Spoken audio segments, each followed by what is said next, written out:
in what sense can we call the history of modern China spiritual and religious history? Well, first of all, we can say that it starts with a number of religious events. So we look at the mid-19th century, and we look at the Taiping Rebellion. So a millenarian movement which combined elements from a long tradition of millenarianism in China with Christian biblical cosmology, and which really wanted to usher in a new era, to usher in a kind of communism, actually, and which practically took over conquered much of China. So we have this event in the middle of the 19th century which combines the element of Chinese millenarianism, Christianity, and communist utopianism. I mean, a communism that is not derived from Karl Marx, but equal distribution of property, equality of men and women, all kinds of elements of a kind of a socialist utopia. Boom! This is I think for me, that's where modernity, erupts in a bloody fashion into China. So that's one event. Then we have the Boxer Rebellion. And here we have a conflict of common people who are using the traditional practices of the body, of martial arts, of spirit possession, trying to use magical means to resist Christianity and to resist foreign aggression. So this is in 1900. So this is a religious conflict, actually. And following that, we have a series of, and even around the same time though, building modern China is really a religious war in a certain sense.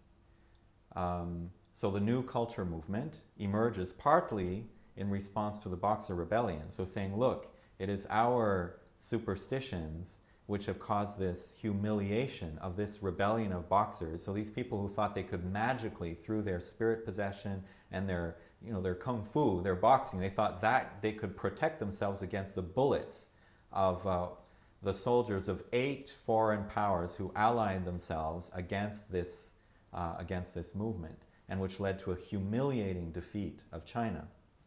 So, and this leads to to soul searching among Chinese intellectuals. Why have we done this to ourselves? Why have we become so weak? And so there's the idea, well, we want to build a new China, a new civilization, and so that's got to be done over the dead, literally over the dead bodies of Chinese superstitions and customs. So we've got to eradicate that. So it's, in a sense, it's a religious war. That's one aspect of it. And then we have the convert temples to schools movement. So the idea that, okay, we're going to build modern institutions of schools, we're going to educate the population, and we will do that literally by ejecting, getting rid of all the statues and deities in the temples and turning those buildings into schools. So here again, we have almost, it's a substitution. Remove that religion and put in a modern culture.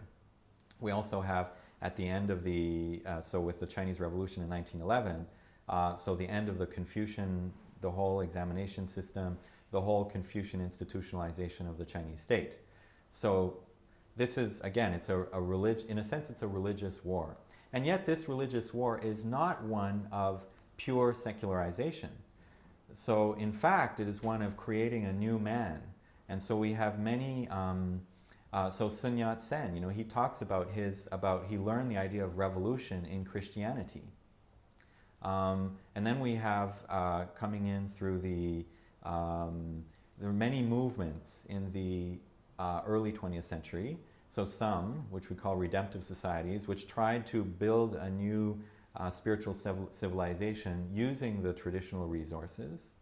But then we also have, coming from the communist tradition, really this kind of ethical and the ethical cultivation of self-sacrifice, this kind of the creation of a new man, in a sense. And this develops more and more in the history of Maoism and Chinese socialism into self-reflection, self-examination, confession of sins. All of this is a kind of spirituality.